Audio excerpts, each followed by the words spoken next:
हरे कृष्णा दोस्तों, welcome back my new blog. जो 13 साल का इंतज़ार है ना, रियल में आज होगा मेरा वो ख़त्म। सुबह का समय है, कड़ाके की ठंड, फिर भी मन में एक अलग ही उत्साह है क्योंकि आज हम जा रहे हैं अपने प्यारे बांके बिहारी जी के दर्शन के लिए वृंदावन। गाड़ी मंदिर के पास तक नहीं जाती, इसलिए हम रिक्शे से आगे बढ़े। ठंड की हवा और सड़कों पर हल्की हल्की शांति, ऐसा लग रहा है जैसे खुद बिहारी जी अपने भक्तों को जल्दी बुला रहे हैं। जब हम चले तो भीड़ कम थी क्योंकि यहाँ पर कुछ लोगों ने बताया कि सुबह के टाइम पे यहाँ उतनी भीड़ नहीं होती है क्योंकि सुबह लोग प्रेमानंद महाराज जी के दर्शन के लिए जाते हैं। लेकिन मुझे पता था जैसे जैसे समय बढ़ेगा वृंदावन की सड़कें भक्तों से भर जाएगी। और सबसे अच्छी बात यह है कि 2-3 दिन से तो मौसम थोड़ा सा ठंडा हो रखा था, इसलिए मैं अपने बच्चों के लिए पहले ही गर्म कपड़े लेके गई थी और उसका फ़ायदा हुआ क्योंकि अभी सुबह बहुत ज़्यादा ठंड है। आप फॉग देख सकते हो, कोहरा बहुत छाया हुआ है यहाँ पे। लेकिन रिक्शे में जाने का एक अलग ही मज़ा है यहाँ पे बांके बिहारी जी के मंदिर। अब जो हमारा होटल है वहाँ से थोड़ा सा दूरी पे था मंदिर, इसलिए हम लोग रिक्शे में आ गए यहाँ पे। और भीड़ भाड़ अभी कम है, देखते हैं मंदिर में पहुँच के कितनी ज़्यादा भीड़ होती है, कितने ज़्यादा श्रद्धालु और कितने ज़्यादा भक्त यहाँ पे हैं। लेकिन अभी फ़िलहाल सड़कों में लोग कम ही दिख रहे हैं। इसमें भी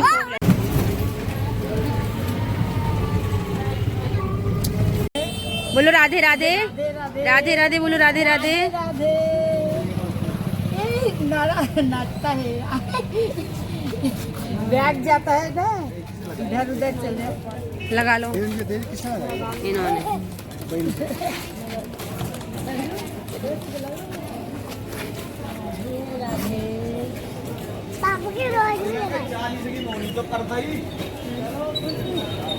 बोलो हरे कृष्णा राधे राधे, हरे कृष्णा राधे राधे, राधे राधे लिखो।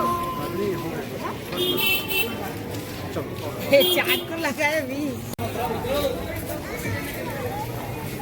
ओ monkey monkey monkey monkey phone ले लेगा। भीड़ देख लो गाइस, अभी इतनी तो है नहीं। बाप रे, बंदरों का खौफ। कैसे जंप करा? ये देखो, ये फोन तस्वीर छीन सकते हैं। मंदिर के करीब पहुंचते ही हमने सबसे पहले अपने जूते वगैरह यहाँ पे निकाले और प्रसाद लिए। कान्हा जी के लिए कुछ मालाएं यहाँ पे ली क्योंकि आगे ज़्यादा भीड़ हो सकती है, तो इसलिए हमने जूते भी यहीं पे अपने उतार दिए क्योंकि इसके पीछे ही वो गली थी जहाँ से हम लोगों ने वापस आना था, तो इसलिए हमने प्रसाद और मालाएँ यहाँ पर ले ली। बच्चों के साथ थोड़ा सा प्रॉब्लम हो सकती है क्योंकि बच्चों को गोदी में उठाना पड़ेगा। जैसे ही मैं मंदिर के करीब पहुँची, मेरा मन अपने आप ही बहुत अच्छा होने लगा। मेरे बच्चे मेरे साथ थे और मेरे मन में एक ही इच्छा थी, कब हम अंदर जाएंगे, कब बिहारी जी के दर्शन होंगे। लाइन धीरे धीरे आगे बढ़ रही थी पर मन तो भागा जा रहा था श्याम सुंदर की ओर।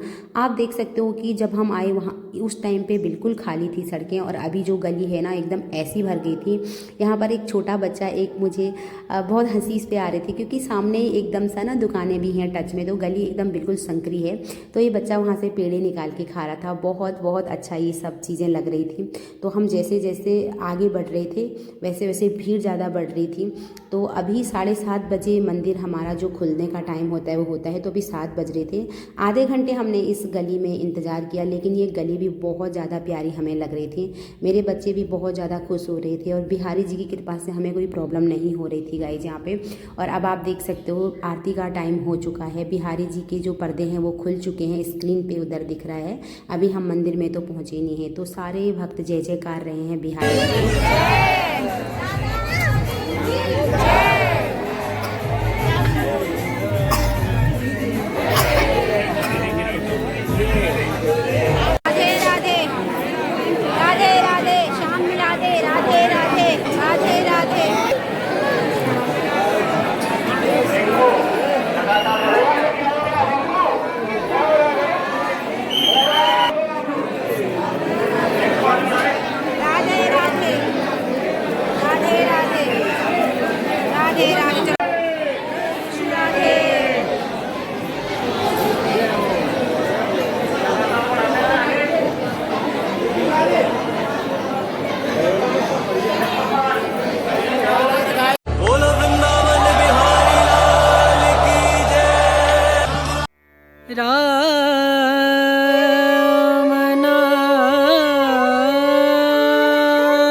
भजले राम नाम सुखधाम।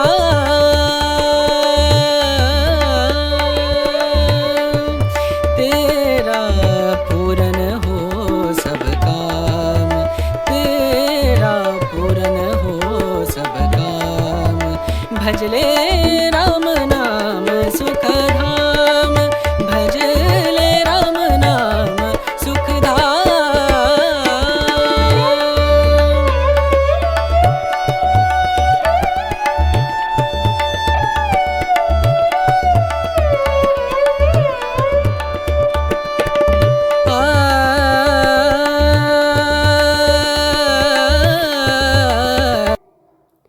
और फिर वो क्षण आ ही गया। जैसे ही हम अंदर पहुंचे और बिहारी जी के प्रथम दर्शन किए, मेरी आंखें भर आई। पता ही नहीं चला कि आंसू क्यों आ रहे थे।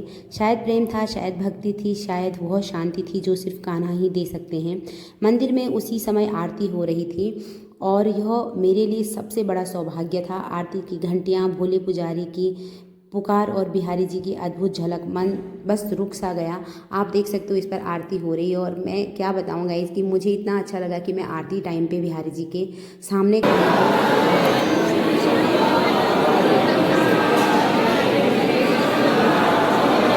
और आरती के संपूर्ण होने के बाद पुजारियों ने जो मंगल जल, जिसे चरणामृत का पावन छिड़काव कहा जाता है, भीड़ पर छिड़का, वो हम पर भी पड़ा। इस छिड़काव के लिए मैंने देखा पीछे से लोग आगे आ रहे थे कि ये जल थोड़ा सा हमारे ऊपर भी गिरे। इस मंगल जल में तुलसी, चंदन, मंत्रों की शक्ति और भगवान के चरणों का आशीर्वाद होता है। वह बूंद जैसे हम पे पड़ी तो एक अजीब सी शांति हमें भी आई। मेरे पति शुरुआत में आने में उतने एक्साइटेड नहीं थे, पर बिहारी जी की कृपा से उन्हें भी अद्भुत दर्शन हो गए। फिर उसके बाद हम आ जाते हैं बाहर और प्रसाद ग्रहण करने के बाद हम निकल जाते हैं वहीं जहां हमने अपने जूते चप्पल खोले हुए, जिस शॉप पे। मैंने उसका फ़ोटो वगैरह खींच के रखा हुआ था क्योंकि हम कहीं बाद में भूल ना जाएं।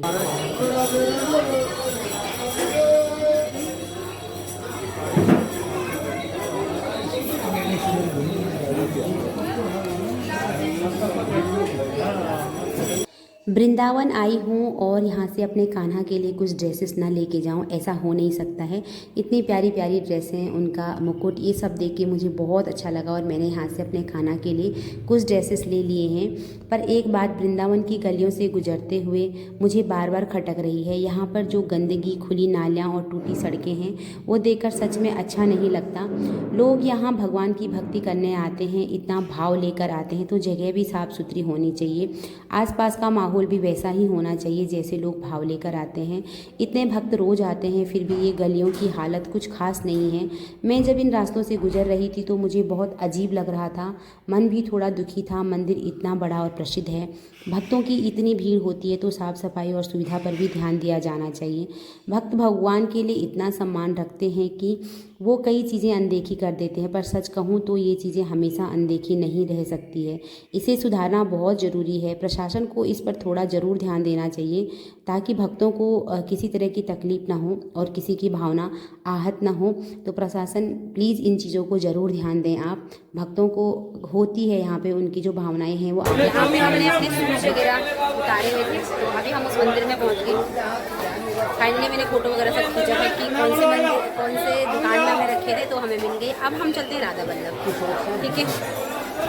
तो मिलते हैं आपको राधा वल्लभ मंदिर में। क्यों निकाल रहा है? मैं फिर निकाल दिया। महाराज जी को तो यही प्रॉब्लम है।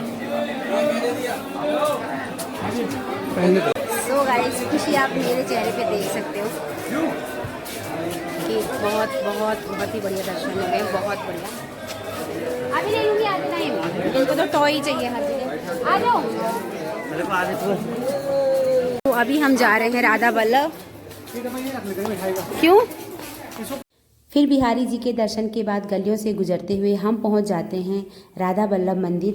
और यहाँ पर भी भीड़ उतनी ज़्यादा नहीं है, बाहर तो नहीं दिख रही है, लेकिन मंदिर के अंदर जाके देखते हैं क्या है। कुछ लोग राधा वल्लभ के दर्शन करके वापस आ रहे हैं और हमने तो पहले ठाकुर जी के दर्शन किए, बिहारी जी के दर्शन, उसके बाद हम राधा वल्लभ जी के दर्शन करने जाएंगे। चलो अभी आएंगे हम।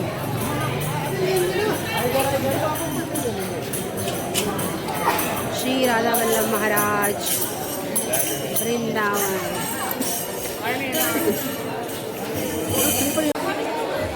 राधे राधे राधे राधे राधे राधे।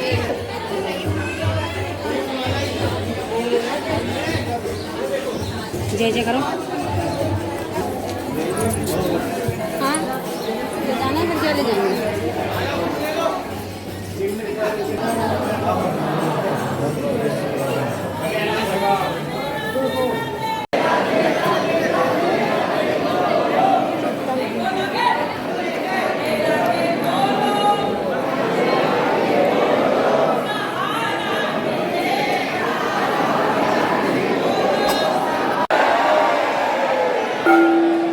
राधा वल्लभ के मंदिर में पहुंचते ही एक अमेजिंग बात ये रही कि जैसे ही हम पहुंचे वहां भी आरती शुरू हो गई। आरती के बाद यहां भी वही अमृत जल सब पे छिड़काव हुआ और वो भी हमें मिला। उस टच में इतनी पॉजिटिविटी थी कि मन एकदम हल्का और खुश हो गया। सबसे अच्छी बात मुझे यही लगी कि मैं दोनों जगह गई तो मेरा सौभाग्य है कि वहाँ पर उस टाइम पर आरती हो रही थी। आपने देखा होगा जब मैं ठाकुर जी के मंदिर में थी, बिहारी जी के बांके बिहारी, वहाँ पर भी आरती चल रही थी। और यहाँ पहुँचते ही जैसे मैं आंगन में आई राधा वल्लभ जी के मंदिर की, तो यहाँ पर भी आरती शुरू हो गई।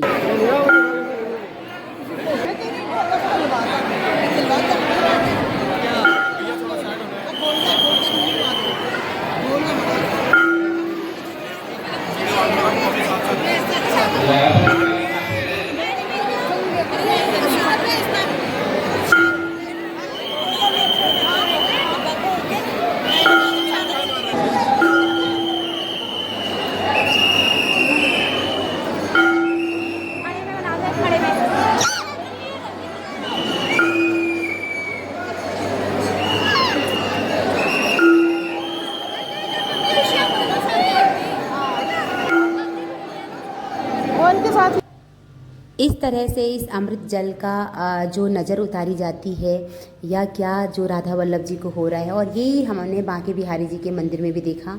और ये अमृत जल फिर उसके बाद भक्तों पे छिड़काव किया जाता है। आप देख रहे हो इसी अमृत जल के लिए लोग कैसे आगे आ रहे हैं कि इसकी कुछ बूंदें हमारे ऊपर पड़े। बिहारी जी की, राधे वल्लभ जी की जो कृपा है वो हमारे ऊपर हुई।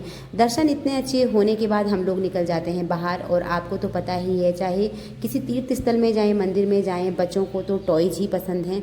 और यहाँ पर मेरे बच्चों ने सबसे पहले खिलौने लेने की जिद करी, तो हमने उनके लिए यहाँ से ये खिलौने ले लिए। लोगों के और काम है इन दोनों को टॉयज़। एक ने ले लिया था पहले, एक ले लिया अभी। इतना दुखी इन टॉयज़ों ने कर दिया। और अब हम पहुँच चुके हैं। दोस्तों, वृंदावन की ये यात्रा मेरे लिए सिर्फ एक ट्रिप नहीं है, ये एक ऐसा एक्सपीरियंस है जो मेरे दिल को छू रहा है। बांके बिहारी जी के दर्शन हो या राधा वल्लभ जी का मंगल जल, हर पल मुझे ऐसा महसूस हो रहा है कि भगवान मेरे बहुत करीब हैं। घर वापस लौटते हुए भी मेरा मन एक अलग ही शांति और खुशी से भरा हुआ है। सच में आज का दिन मेरे लिए मेरी ज़िंदगी में सबसे खास दिनों में से एक बन गया है। ये फीलिंग मैं जितना बोल रही हूँ उससे कहीं ज़्यादा दिल में चल रही है। और सच कहूँ, वृंदावन ऐसा है कि यहाँ आकर हमेशा मन करता है कि बस रुके रहें, बार बार यहाँ आएँ। तो इस ब्लॉग को मैं यहीं पे एंड करूँगी। मैं आपको नेक्स्ट ब्लॉग में ज़रूर मिलूँगी। उसमें मैं जाऊँगी निधि वन और केसी घाट। तो आप लोग प्लीज़ ब्लॉग में बने रहिएगा और अच्छे अच्छे कमेंट्स करना, राधे कृष्णा हरे कृष्णा ज़रूर लिखना। मिलते हैं आपको नेक्स्ट ब्लॉग में। ब्लॉग को ज़रूर देखते रहना। तब तक के लिए हरे कृष्णा, लव यू ऑल।